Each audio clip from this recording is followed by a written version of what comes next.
আসসালামু আলাইকুম। আমি এই মুহূর্তে রয়েছি একটি মসজিদের সামনে।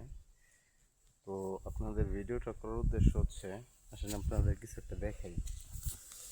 এটা হচ্ছে মসজিদ।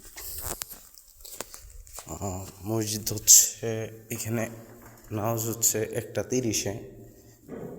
এই মসজিদটা সম্ভবত কোনো একটা সরকার করে দিয়েছে গ্রামে।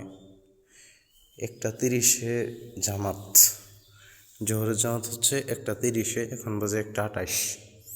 মসজিদে না কোনো ইমাম সাহেব আছে আর না কোনো মুসল্লি আছে। এখানে আমি একাই। এখানে লোকদের সঙ্গে কথা বলে যা বুঝলাম আর জানলাম, এইখানে হচ্ছে শুধু শুক্রবারে কিছু সংখ্যক লোক জামাত পড়ে। মসজিদে যিনি ইমাম সাহেব উনি হচ্ছে শুধু শুক্রবারই আসে, অন্যান্য কোনোবার আসা হয় না। মসজিদটা খুলে রাখা আছে, এটা যে যখন মন চায় এসে নামাজ পড়ে। আমার মনে হয় না কেউ এখানে নামাজ পড়ে। মসজিদটা কত সুন্দর করে দিছে, আল্লাহর ঘর, অথচ এখানে নামাজ পড়ার কোনো লোক নেই। এখানে বাড়িও আশেপাশে অনেক বাড়িও আছে।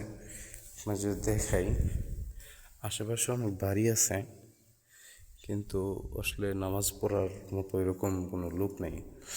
তো আল্লাহর ঘরে থেকে আমি এতটুকু দোয়া করি, আল্লাহ আপনি এই গ্রামের সকল লোকদের হেদায়েত দান করেন, যেন মোটামুটি একটা মসজিদ নামাজ পড়ার মতো কিছু লোক আসে। সবাই দোয়া করেন আপনারাও।